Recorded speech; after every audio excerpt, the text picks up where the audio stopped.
Welcome to Spark Case-Wise. Today's case presentation will be by Dr. Sarang Lambat and moderated by Dr. Manish Nagpal. Very good morning to one and all.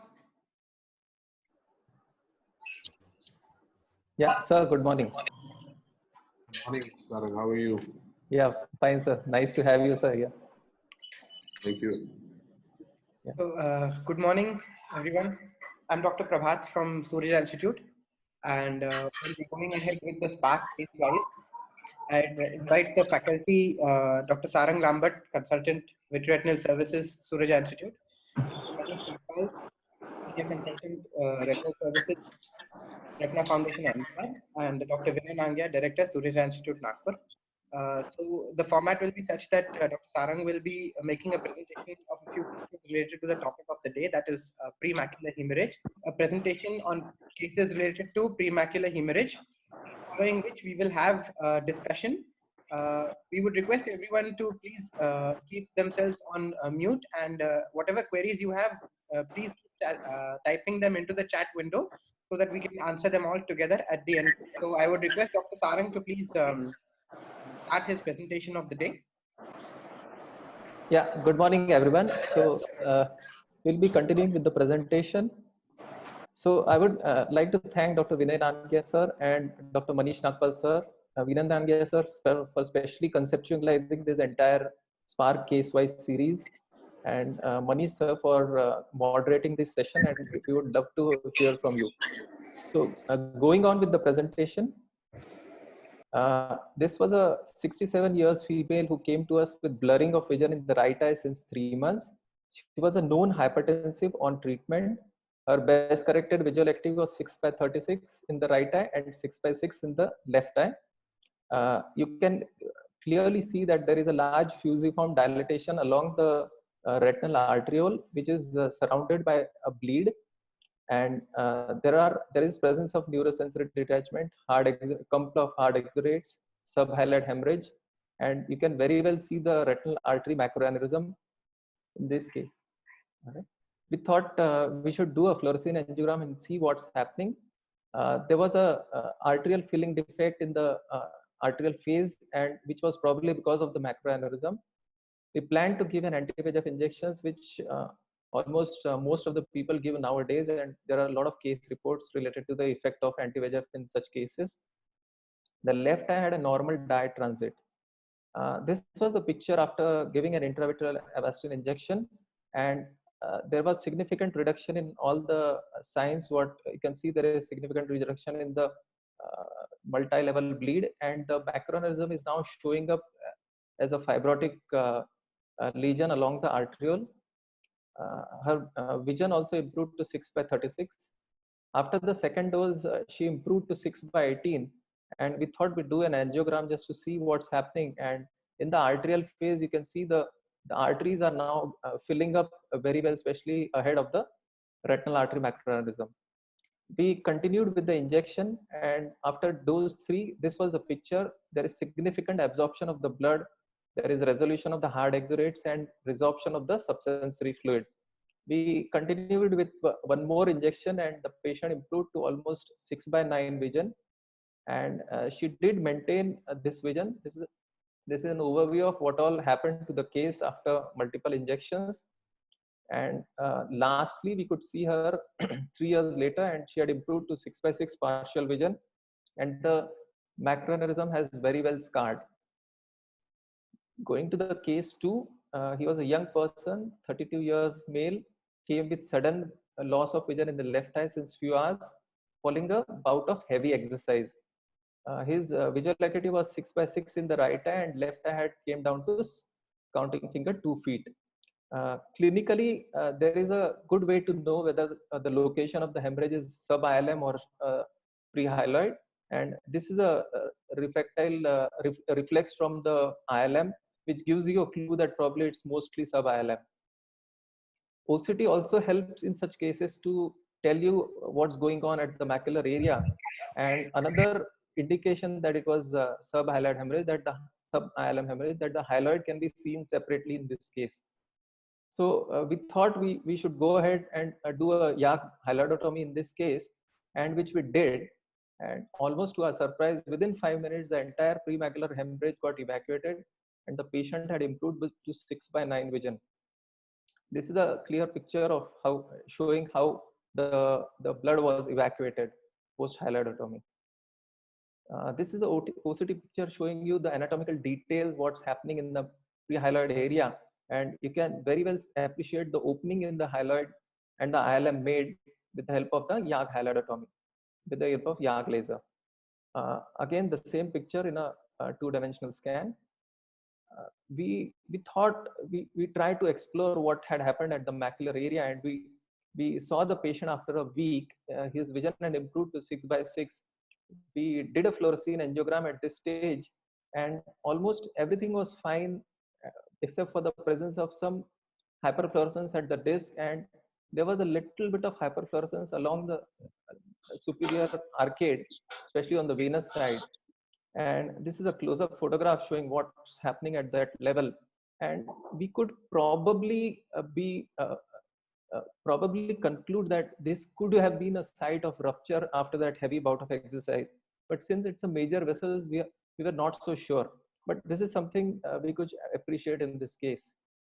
1 week post laser, we could do an OCT also for that patient, and you can see a pre-retinal empty cavity with there is some amount of dotted hyperfluorescence in the area of the vitreous, contributing probably to the remnants of the RBCs.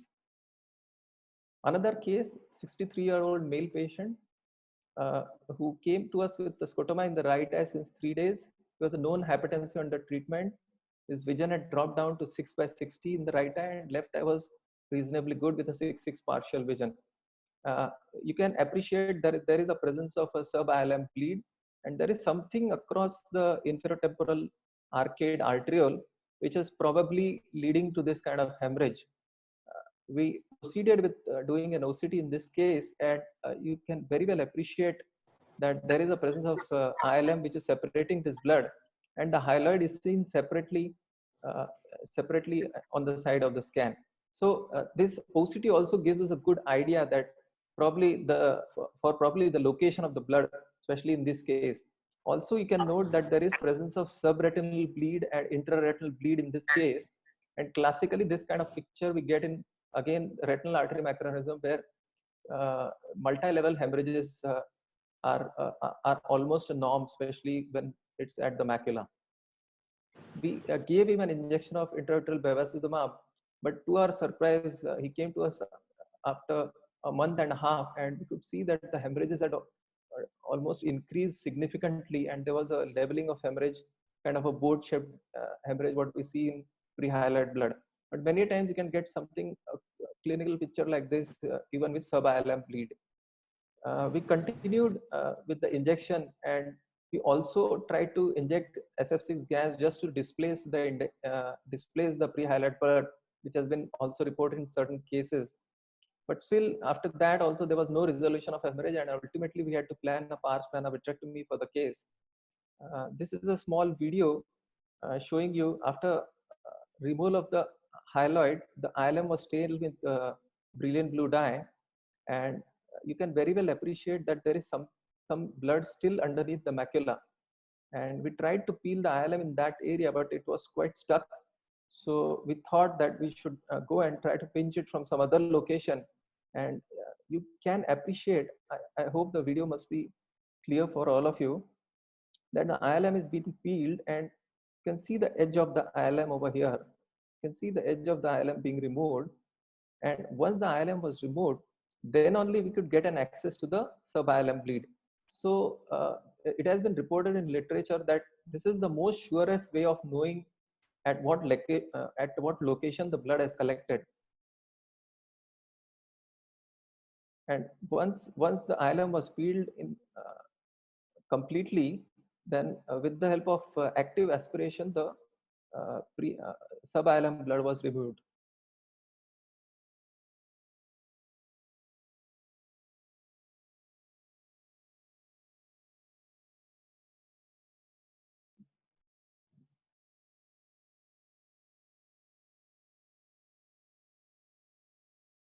you can very well visualize the presence of a retinal artery macroaneurysm along the inferotemporal major arterial arcade.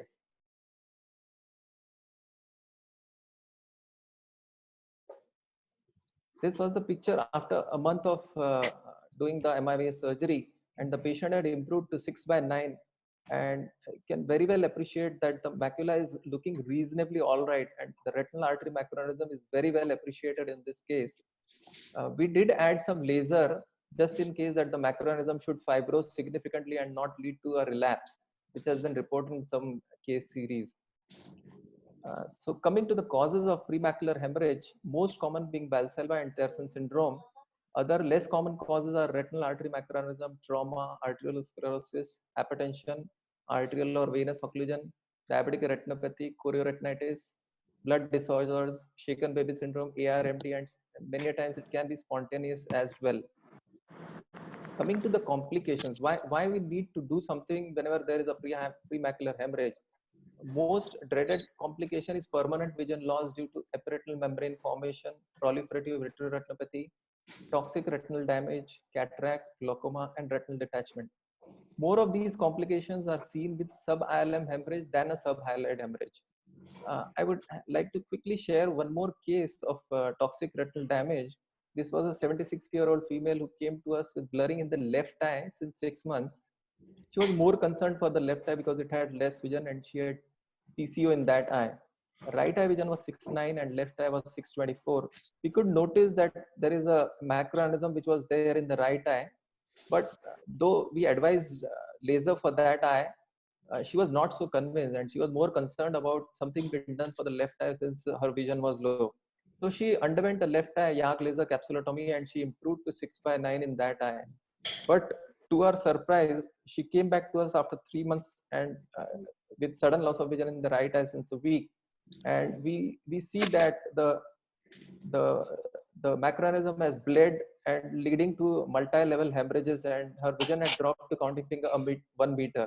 We plan to give an anti-VEGF injection in the right eye, and this was a picture after a month of injection and after 2 months of injection. Her vision has actually did not improve significantly, but she had improved to 6/60. And you can very well notice that there is significant foveal thinning and loss of the junctional membrane, and the macroaneurysm is very well fibrosed.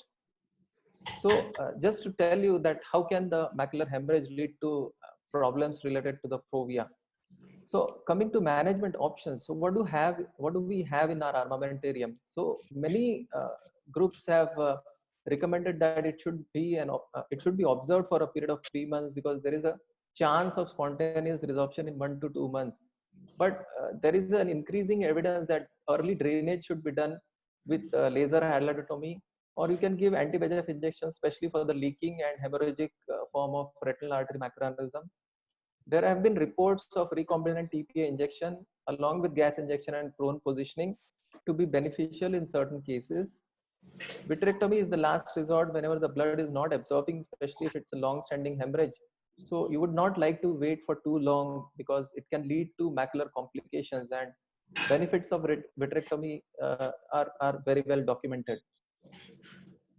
Definitely, whatever treatment you do, it does carry some amount of complications as well. And there have been rare reports of macular hole and retinal detachment formation, especially after YAG hyalotomy.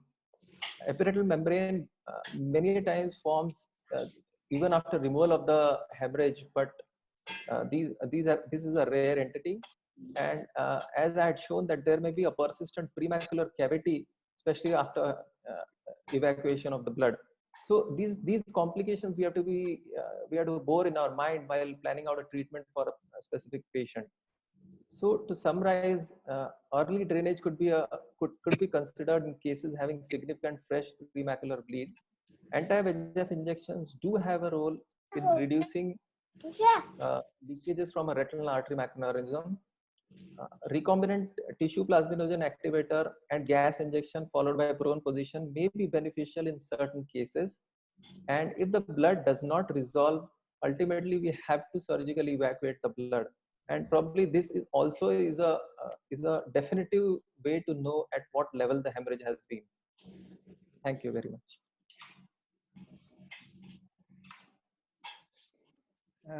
Thank you, Dr. Sarang. Dr. Sarang and Dr. Manish, if you could take up the discussion. I think there are a few queries that have popped up in the chat window. Yes, Sarang. So I think it was an interesting assortment of cases that you showed us.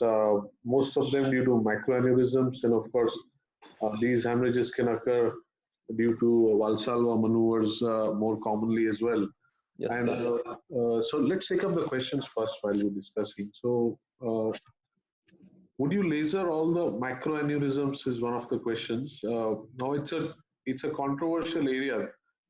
In the past, we have been lasering most of the microaneurysms, presuming that this would lead to reduction of the leakage from there, or would prohibit a leakage happening in the future. But I don't think we have enough data to say that. In fact, there have been data which also suggest that if you laser, there is a further stagnation and can cause further amount of bleed also in these cases at times. So I don't think we have a consensus on that. You should go by your clinical judgment on that, and I would leave the choice, because I also sometimes laser it and sometimes not. And I've also had a patient where I lasered a mechanism and suddenly it led to a bleed right on that spot as soon as I lasered also. So you can sometimes rupture. These walls tend to be thinner at times, and you don't know there's chronicity to them, and at times they may rupture just by your act of laser itself. So those things one has to be careful while taking a decision. But the main question, other questions are laser parameters for YAG as well as green. You want to comment on the YAG laser parameters or the green laser? What have you used, Sarah? So especially YAG laser works very well in this case, but there was a suggestion that I can use a green laser also in this case. Especially you can have a square shaped 4 burns at the edges of the square, which are like 200 microns with a significant amount of uh, fluence. And then at the center of that, you can give a 50 micron burn. But what I have realized over a period of time, that whenever you give a burn, it gets occluded. It doesn't open up so well. But there are a group of people who use green lasers, especially in these cases. But with my experience in very limited cases, YAG laser works very well in these cases. And you have to go and increase the parameters towards something like 3, 3 or 3.5 or 4 or something like that. So it's somewhere between a YAG capsulotomy and YAG PI. Yes. So the other would be would TPA be better for subretinal blood than pre-retinal blood? Is a question. Have you So used? I don't have any experience with Right. TPA, because I mean I couldn't make friends with one of my cardiologist colleague, because they do use TPAs and it's quite costly. And Right. what dose you require is very much minimal than what is required by them. So Yeah. if you have a cardiologist friend with you, you can just borrow some amount of TPA from them. But that's very unusual to have the same thing happening on the day when you want to inject a specific case. But definitely things can be worked out. But I don't have experience in that case. Right. So, anyways, those have to be used if there is a significant subretinal component of the blood. Yes, But if yes. it's just a subhyaloid or a sub-ILM, I don't think we need any of these adjuncts. And what I would look at is that if I see a patient who's come with a fresh hemorrhage, fresh reduction of vision, I would document everything in terms of diagnosing it and trying to establish the cause and Right, do an right, right. and do all that stuff, and then Yeah, probably wait 2 weeks for what's happening in these cases. Unless if there's a large subretinal hemorrhage, one might consider gas or positioning right. of things. But otherwise, for a typical subhyaloid or a sub-ILM, would wait 2 weeks. If naturally you see a decrease in the blood in those 2 weeks, you may be inclined to wait longer and give it a natural resolution course. But if Right, not much is happening within a week, 2 weeks, then I would like to go in surgically and clean it right, up, right. because that way you can do a much faster, cleaner job rather than waiting for months to let Right. nature take its course. And the presence of blood in these spaces do lead to some sort of toxins collecting. It is theoretical about whether sub-ILM is worse than sub-hyaloid or vice versa. These planes are in a gray area, and then OCTs also sometimes help you, sometimes there's a shape of the hemorrhage guides you to it. But I don't think I bother too much about whether it's sub-ILM or sub-hyaloid. The decision Right. hysterectomy is based on, is it clearing within a week, 2 weeks? Is it showing signs of significantly clearing? Or and the patient is also subjectively getting better, or it's not showing that significant change. So I would go in for either of them, and it is academic on table to find out which plane it is. If it is subhyaloid, as soon as you remove the hyaloid, it will flow. If it doesn't, then you peel the ILM and it will come off. So that is an operative call and decision, and I think one can easily take care of it based on that. Would be my take on it. Yeah. There's a question on role of anti-VEGFs in macroaneurysm. So what is your take on it, Sarang? So initially, I mean, if you look at the timings when the injection was done, probably in this part, no one was doing injections for retinal artery macrosome, and the case was managed by Dr. Vinay Nangia sir, who is the director, and he was of firm belief that whenever there is exudation and hemorrhage, you must give injections in those cases, and that does take care of. And we have very well seen in the first case.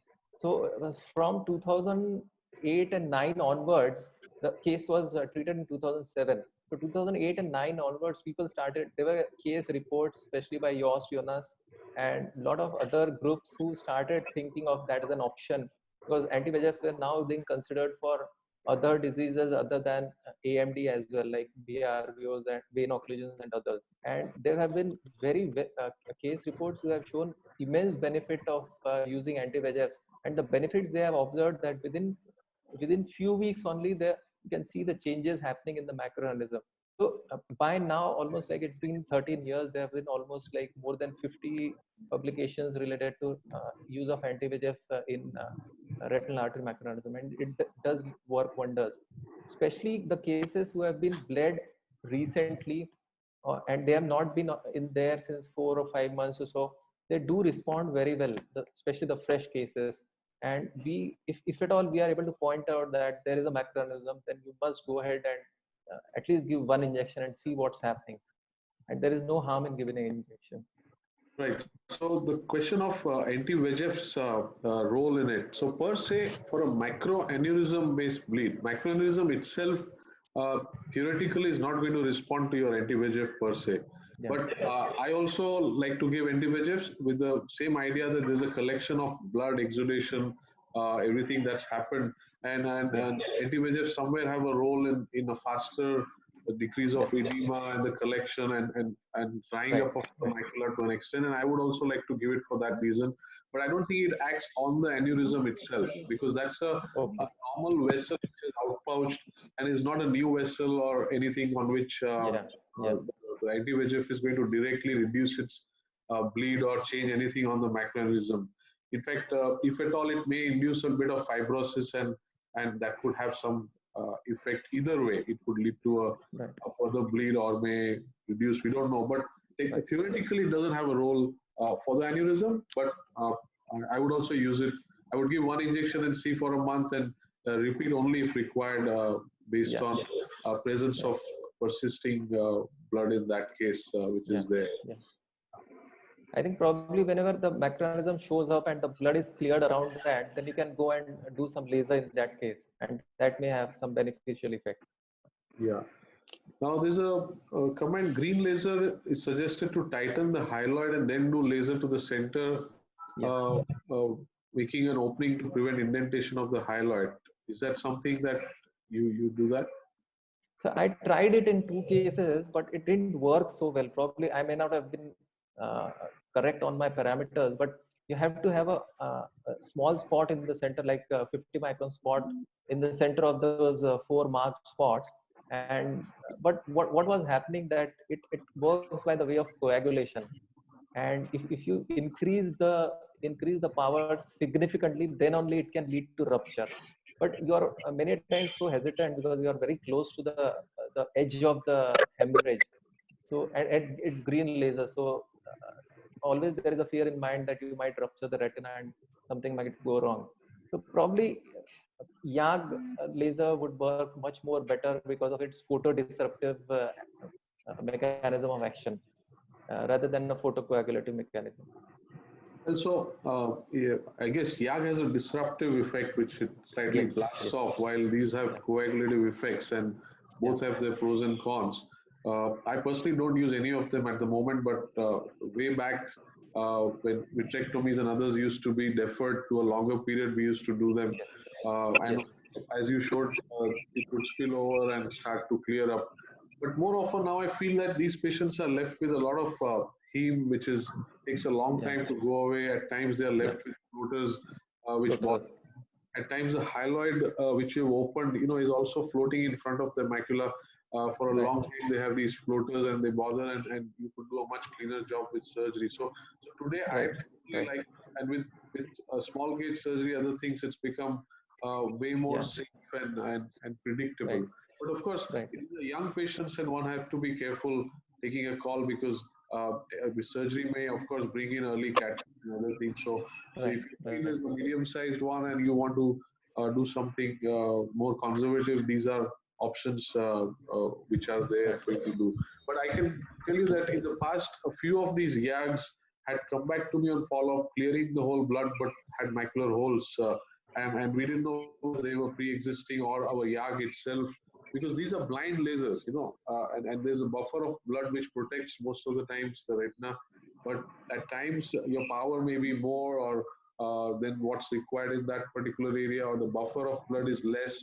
So you have to choose the most thickest part to be the safest. So one have to be careful and don't do it for very small hemorrhages which are very close to the macula. They should be bigger ones, medium-sized ones at least, where your site of laser is away from the fovea, because you don't want to end up with clearing the blood but then having a macular hole or some sort of anatomical defect there because of this the laser itself. There's a question how to decide on a case with premacular bleed in pregnant female in first and third trimester.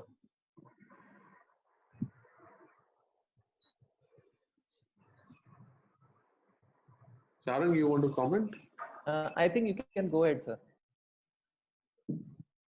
I remember operating a lot of pregnant ladies also undergoing vitrectomy Right. and RF, and I think I have done a couple of cases. So I So guess the idea is to ask whether, I guess because we've been discussing different types of treatment. So one is laser, one is anti-VEGF. So I guess anti-VEGF one needs to avoid in these cases, because anyways we don't know the role on the aneurysm or a Valsalva. None of them have a direct role for an anti-VEGF. It's not like an SRNVM where you may consider giving it for a different reason to save the vision. While here, it's mainly whether the blood is clearing spontaneously or not. And if it is not, then right, vitrectomy would be the safest. I don't yes, see a problem yes, with vitrectomy, whether it's a first trimester or a third, yeah, based on what you see inside, nor with right, the YAG in either case. So none yeah, of it would cause a defect, any change where the pregnancy is playing a role on it. So anti-VEGF is probably the only thing which one should avoid in these cases, if at all it's there. right. Agree with you, sir. Agree with you. How I will mean, you of treat course, but premacular hemorrhage in a treatment-naive PDR case? uh, uh, especially our protocol of treating any sort of premacular hemorrhage or any sort of bleed in a PDR cases, we give an injection followed by retinal laser, and we give it a time for a month or so. And if it doesn't clear, then we straight away go ahead for vitrectomy. Probably doing a laser for subhyaloid hemorrhage in diabetic patients probably might not work so well. Anything other than that, maybe sir, you can comment on that. I mean, my concern is that if there is a significant size subhyaloid or a sub-ILM hemorrhage in a diabetic, one should go in for an early surgery, because that's the only way you can treat the macula or even see what's happening on the macula. Yes, Of course, yes, the peripheral laser you can do without surgery also, so that's not a huge issue. But if you're right, doing a surgery for the macular area so that you can treat it, if you see a yeah, macular edema, if you see sursinates after clearing, you can do a laser. If it's right, just gross edema, you give anti-VEGFs and clear it. So and the hyaloid is removed so that you give better breathing space to that area. And the long term, these eyes would right, do better. So I would right, probably think it's a good way to good call to take and do an early surgery, because you've got an excuse to go in. There's a large central area of the vision which is blocked for the patient. So there's an excuse to Right. go in, which helps you clear off things faster and do a good laser and treat the macula faster. And probably Right. long-term effects of diabetic retinopathy would get reduced because you peel the hyaloid in these cases, Right. which anyways we would like to do for most of the cases if given a choice. Right. I would definitely look at an early any patient Surgery. with subhyaloid hemorrhage in a diabetic situation. Right. Right. If you notice a microaneurysm after clearing the subialam hemorrhage, will you laser the RAM or leave it? So is there a guideline, Sarang? You showed a case where you were thinking whether you should or now what would you do at this stage? Of course, I mean, if it's not looking very much fibrous, then we can go ahead and do some additional laser. Because there have been one or two case reports where they saw that the macroaneurysm did not scar significantly and it led to repeated bleeds. So if you see that it's not appearing really wide, then you must laser, especially in the last case, second last case, what I showed. I did add some laser even after doing a vitrectomy. Right. Yeah. And when you do a surgery at the end, would you like to inject anti-VEGF? I mean, not required, because many times we are going to intervene at a slightly later stage. So the hyaloid is all clear and you got a clear view of the macroaneurysm, so you can easily laser it off. With certain parameters, you keep a wider spot size with slightly denser burn, and don't try to rupture the macroaneurysm, and you have to do some surrounding laser as well to take care and help the macroaneurysm get fibrosed. So definitely, if it allows you, the area is reasonably clear, which will definitely happen after a vitrectomy, then you can go ahead and add a laser to that area. Anti-VEGFs, I won't inject at the end of the case, especially for macroaneurysm. Right. So if the surgery is done for a case which had Valsalva or any of this, then obviously there is no role of laser or anti-VEGFs. But if it's for a macroaneurysm, one can you have an option to do either of the two. And based on the amount of, if there is a significant exudation and all, I would prefer giving an anti-VEGF at the end also, for the same reason that it helps clear off the edema. See, on table, judge the thickness of macula. There's already an insult of a hemorrhage taking place over the macula, sometimes partly subretinal, and there is an insult to the fovea macula, and the faster it dries up, you're probably better off. So if the cause is related to a macroaneurysm with exudation, it may be good to give some sort of an anti-VEGF to achieve a faster drying up in those cases. And laser, as you said, is again debatable. I also, if we see a significant exudation, I may be inclined to treat it, but also I would suggest do a laser around the aneurysm to kind of anatomically secure it, because these walls are friable and at times they may bleed, and you want to make sure that everything around it is secure rather than focusing only on the aneurysm itself. So most of these questions are related to the parameters of YAG and the green laser and the site of. So when you do the YAG, we already discussed most of it. But when you're looking at aiming it, what is the site you choose grossly on the shape? Most of them are boat-shaped hemorrhages. So do you choose almost the lowest, most dependent one. Most dependent part of it? And post laser, do you have any protocol for the patient to follow? I mean, especially head end elevation, especially just that the hemorrhage, whatever has leaked into the vitreous cavity, that should settle down below. Right. Yeah. There's one question: can we do laser to sub-ILM bleed? Yeah, of course. I mean, one of the case what we have discussed, it was classically a sub-ILM bleed, and especially the young patient, and we can do laser in that case very well. Especially laser is indicated when the bleeding is fresh enough. They have put a cutoff in some case series as 21 days. So within 3 weeks, if you have a presentation, then you can go ahead and do some laser. Right. So there's a comment that the literature says once the mechanism bleed, it has high chance of self-thrombosis and regresses. So that's the exact reason why doing a laser or not is controversial, because There is a literature which believes that the aneurysm is already self-sealed. It has bled and is self-sealed and is not going to bleed again. But we are not sure of that, because in the past we have been lasering, and sometimes you feel more secure with a laser, and sometimes if it's not a huge bleed or something, you would rather leave it alone and observe it in due course if you feel inclined to. So we don't have an outright answer based on a total scientific evidence whether there's a contraindication or not. But these are the reasons why these views have come in, that you could just leave a mechanism alone after just clearing the blood and not do anything to it also. Right. Any choice of anti-VEGF that do you differentiate what anti-VEGF you use, or the protocol is the same? I mean, we do offer the patient that they can choose out of whatever it is. I mean, cheapest is Avastin. So many times in this part, people go ahead with Avastin only.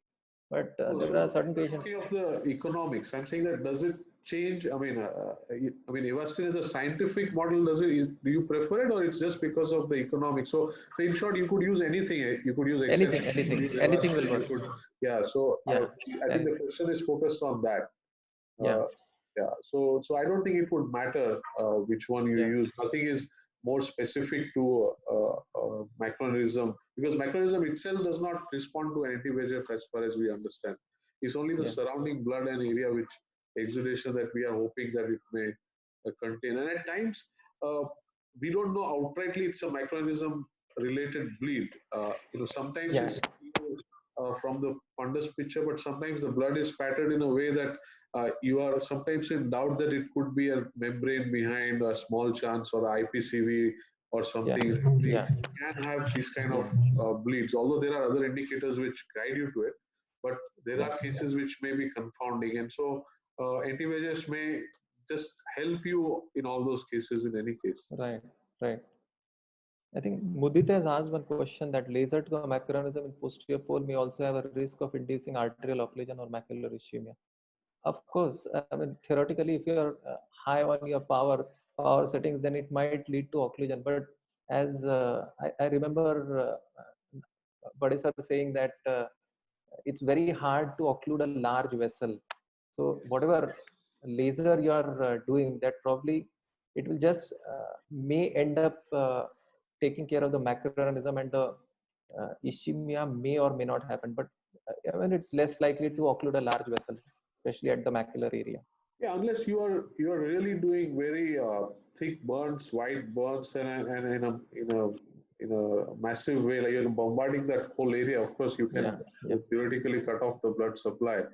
So you don't want to do that.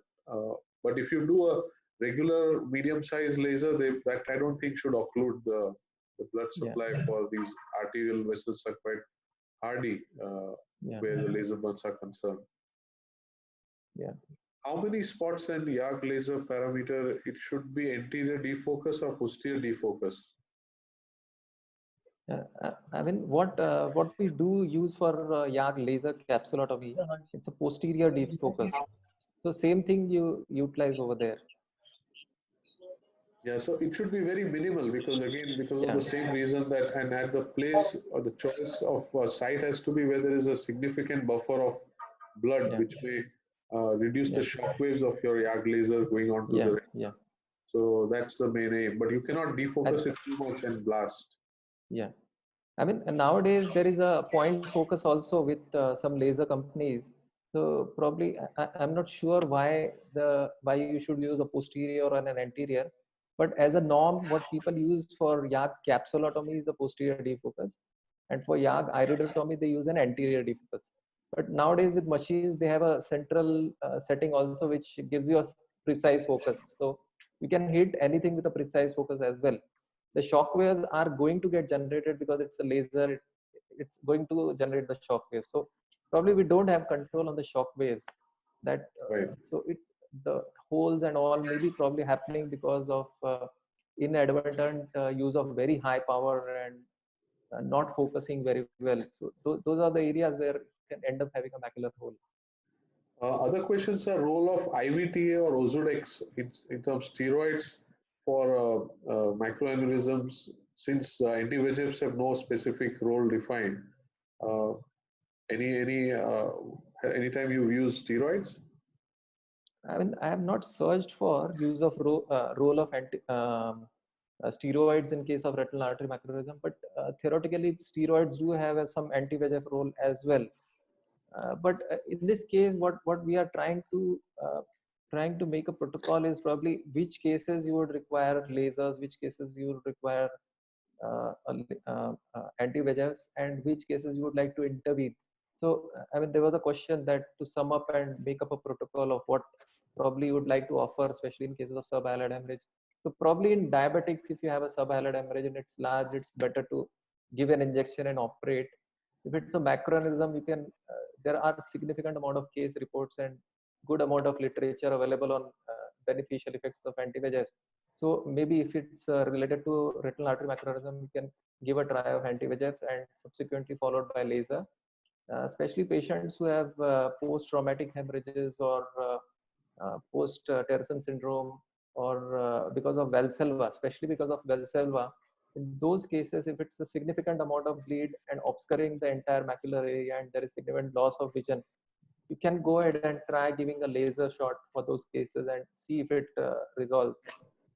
But as Manish sir has very well highlighted that the vitrectomy nowadays has become quite safe, and also with 27 gauge vitrectomy coming up, the eye does not notice so much happening posteriorly, and you can just go in and come out maybe in the span of 15-20 minutes, and probably that might give you a much more predictable results than going in with a hyaloidal rupture. But especially if the patient, I mean, there are no facilities of VR available, especially surgical VR, then these are the other options which you can do in select cases. But if it's a diabetic patient or a large hemorrhage which is not amenable to laser hyalotomy, it's better to refer and get the surgery done for that patient, because ultimately long term it's going to be much more predictable in those cases. So about the steroid part of it, I don't see any problem in using steroids instead of anti-VEGF, because anti-VEGFs per se are not acting on the aneurysm. That's if the indication is an aneurysm, not Valsalva. Valsalva, nothing is required. But for this thing, but only problem is these are young patients, a lot of them, and so your only contraindication for steroid of any sort is that it may induce cataract formation or other things. That's the only concern that you have. And so I would prefer an anti-VEGF for just that reason alone, unless it's an elderly patient. Of course, macroaneurysms are in elderly patients, a lot of them. Well, and they already have some, then you could also think of giving, or if they have a contraindication to an anti-VEGF, you could choose to give. Both would dry up. Anti-VEGFs will also dry up the fovea. Steroids will also dry up the fovea. So efficacy-wise, I don't think there is a problem. But you have to take into effect the other relative contraindications or contraindications, and then take a call. So safer would be anti-VEGF in terms of cataract occurrence, which is important to us, of course, that whether you want that to happen or not. Somebody's asked if you do a YAG, and how long do you wait to decide that it's been, what is your follow-up schedule to make sure that your YAG has worked, or when to switch to surgery? So is there a few days after that you call and make sure that most of the blood, if it has to clear, it usually clears up in a day or two from the foveal part, and then takes a time for it to clear from the vitreous. But if at all you feel that, what parameter do you look at to say that it has failed and now surgery is required? I mean, generally, it's wise to choose out specific cases where you know that it's going to.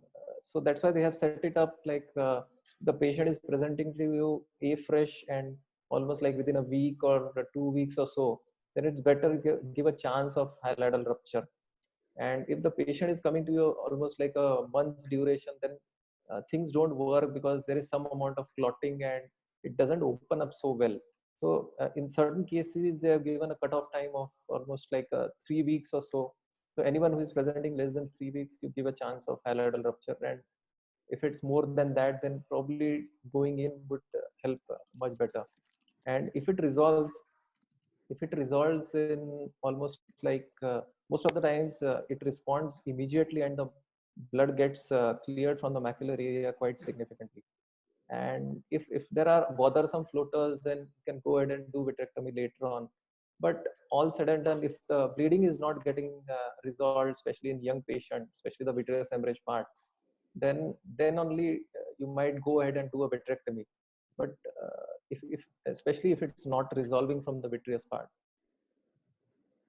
Yeah, so I think if you've done a YAG and it on when you're doing the YAG, you already see an opening happening and the blood starts trickling. If it's trickling, then most of the times it would gradually start to improve. But if suppose at times you've made attempts and it's not cleared, then it's unlikely that it will open on its own on the follow-up. That means you have to take your decisions for whether you're going out with a surgery the next day or in a week or 2 weeks or something, but you're already making up your mind that it may require a surgery to clear up. If it has not made an opening and you don't start seeing the flow happening right away, so that would be how I would look at it.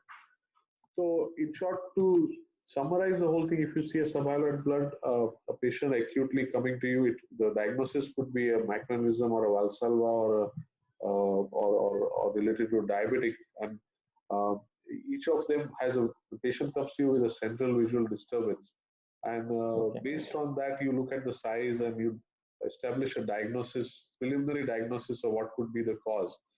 If it's Valsalva, that's the one where you're not in the maximum hurry. You can always wait a month for Valsalva because they 20 days to a month, because they usually have no other pathology behind, except while a diabetic or a macroaneurysm and all, or if you're unsure there could be a membrane, those are cases where you don't want to delay their treatments. The original pathology is still untreated. Blood has come and has come in front and is anatomically there, but the problem is that it's not allowing you to assess, treat, move further. So there my threshold would be a bit lower to go into surgery. So I would see, make a diagnosis, call them in a couple of weeks, and if I see significant decrease in what I saw before, patient also says, yes, I'm feeling much better, and then you can again call them after 15-20 days. But if I don't see that progress happening objectively, subjectively, I would not wait too long to take a decision to operate, and I would go in right away.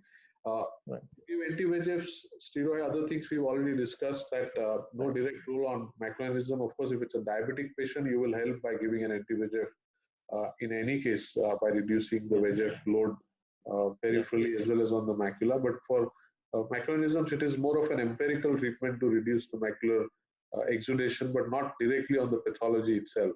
Steroids can be used if there's no contraindication, again, to reduce the amount of exudation and flatten the macula. But provided there are no contraindications and you have a choice of anti-VEGF, so why give it in a younger patient where a cataract formation may be induced in that case. And Valsalva, you can wait 20 days to a month. Is how I would look at it. If it's a Terson syndrome, which has caused sometimes a bilateral subhyaloid hemorrhages, you could wait a month, because these patients do well. They don't have a pathology on the retina itself. Terson's, you may have to go early because it's bilateral, and you may want to give vision to one eye at least before you go into the other eye, based on their general condition, because they've had head injuries and they sometimes are in treatment for other issues. So if the patient is stable, you could operate one eye as soon as possible, and then the other eye could wait a little longer, looking at towards eye first. So these would be the gross summary of things. That today we have surgery as a definitive thing. You have the YAG as well as the green lasers as an option. If you need to wait, these are the options which are there. And you can use adjuncts as and when required. Any final comments, Sarang, before we wind up? I think you have summed up very well, sir. And this could help people to formulate a plan for which cases to post for injection or laser or surgery. There is a last question coming up. I think if it's a small hemorrhage very close to the fovea, whether to go for a surgery, probably I think that also can be answered with whatever we have summed up. Confirm that it's a subhyaloid hemorrhage very close to fovea. Is it? Yeah, I mean, you wait, as I said, for any size, you wait for 2 weeks. If you think that whether it's close or over the fovea, if it's avoiding the fovea, you could wait longer, of course, because the patient's central vision is still fairly good. Yeah. But if it is close to fovea, if it's on the fovea blocking, again, I would take 2 weeks as a good time to see if nature is clearing it or not. If Yeah. nature is not clearing it, then one needs to go in surgically. So, Yeah. so that would be our take on it. Yeah. So you have any case video where something unusual was there or something which you like to share? No, at the moment, nothing is. I've not brought them out. Okay, sir. Okay. So All right, I so think probably we can wind yeah, up. It's all yeah, I almost think an hour. Yeah. good discussion, and I think Yeah. hopefully there was a good interaction and good cases that you showed us, Sarang. Thank you, Hopefully sir. Thank everybody you. would have interacted and learned something from each other on this forum. Thank you very much. Sir. Thank you, sir. Pleasure Thank to you, have you, sir. Dr. Manish. Thank you so much for joining. Thank you. Yeah. Thank you, all of you. Thank you all. Thank you. Thank you, Prabhat. Thank you. Thank you, sir. Thank you.